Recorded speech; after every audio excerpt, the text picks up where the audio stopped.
yang sangat bagus untuk ternak, makanya dia bisa menjadi pakan alternatif ternak selain pelet pabrikan, karena dia itu mempunyai protein kasarnya itu lebih dari 40%, antara 43 sampai 54% tergantung dari pakan apa yang kita kasihkan ke maggot. Itu satu. Bahkan di situ ada banyak asam amino esensial yang di situ sangat sangat bagus untuk pertumbuhan dari dan ketahanan daya tahan tubuhnya, sangat bagus untuk binatang ternak. Makanya ini memang sangat prospektif ke depan, karena sudah kita juga aplikasikan di lele dan di ayam. Itu beternak lele dengan menggunakan pakan maggot, tidak 100%, ada beberapa persen, kami sudah punya SOP-nya. Itu satu, umur panennya jauh lebih pendek, satu. Yang kedua, tingkat kesehatan dari lelenya sangat bagus. Yang ketiga, biaya pakannya jauh bisa ditekan. Nah, dari situ alhamdulillah yang saat ini harga pelet pabrikan cenderung terus naik. Kalau dari beberapa peternak yang menggunakan full pakan pabrikan itu katanya merugi kalau hanya menggunakan pakan pelet pabrikan. Ora cucuk antara biaya karo keuntungannya bahkan kadang nombor. Tapi alhamdulillah yang kami terapkan dengan maggot ini, kami masih dapat profit lumayan dari budidaya lele dengan menggunakan pakan tambahan maggot. Nah, ini konsep kemitraan yang kami jalankan di RT seperti itu. Jadi di RT itu cukup punya tempat lahan ukuran 1 kali 2 meter. Dia kita kasih fasilitas rak, kita kasih telur, kita kasih pakannya, kita kasih ilmunya, peralatan macam-macam, kita dorong di RT mitra. Kemudian mitra hanya membesarkan, dia hanya butuh waktu 15 hari untuk sampai ke panen. Nanti panennya hasilnya kita tampung juga. Dari analisa kami, dalam sebulan untuk satu rak berisi 4 biopon 4 tingkat itu, dia bisa menghasilkan sekitar 700.000 lebih per rak. Itu hanya butuh lahan 1 kali 2 meter. Tapi itu tadi terkendala masalah bau, karena di makam haji ini sudah semuanya nggak ada tanaman lagi, tanamannya dari bata sama semen semua, gitu ya, seperti itu. Tapi ini masih kita cari solusi, mudah-mudahan ke depan ini juga bisa berjalan lagi, atau mungkin nanti bahkan di Purbayan sini mungkin bisa jauh lebih memungkinkan. Monggo nanti ya bisa kita berdiskusi bersama bagaimana cara mengaplikasikan untuk model kemitraan seperti ini.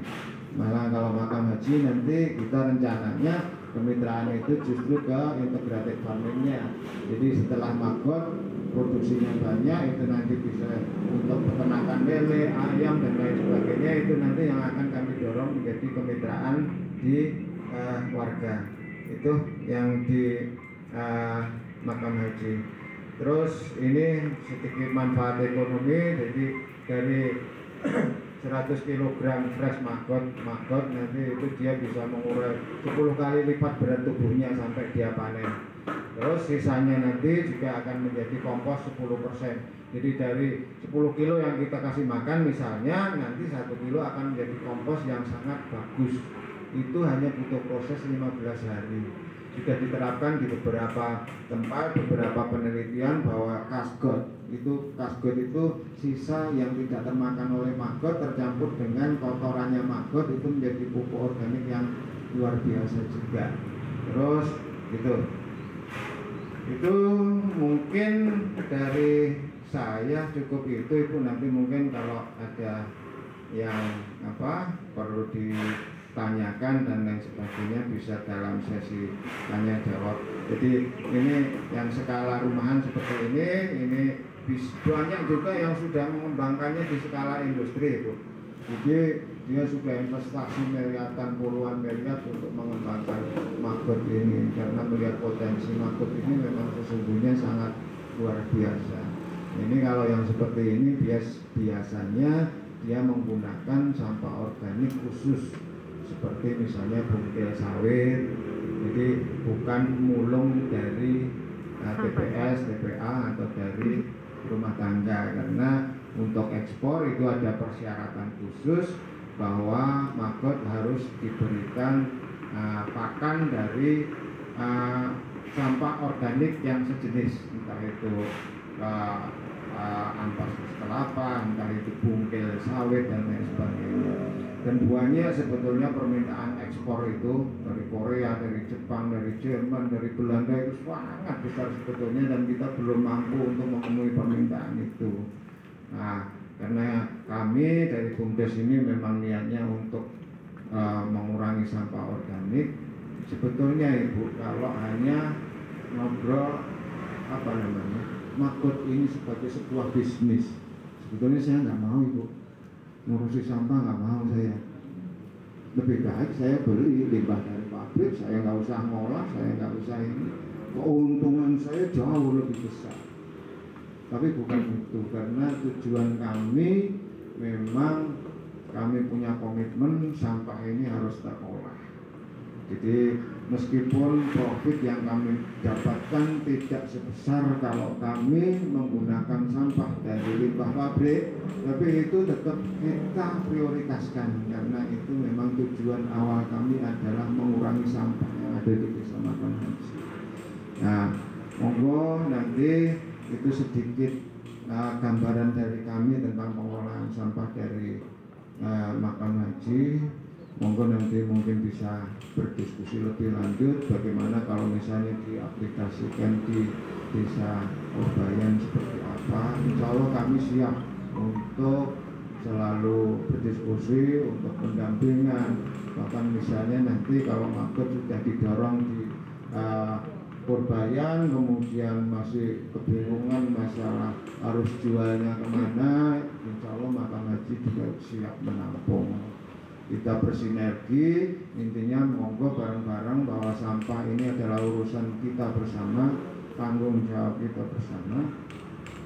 Yang tidak boleh lah, kita itu sebetulnya dolim kalau kita itu membuang sampah apapun itu sebetulnya mendolimi dan merusak bumi, dan itu sangat tidak dianjurkan dan bahkan dilarang. Allah melarang itu, dan janganlah kamu membuat kerusakan di muka bumi.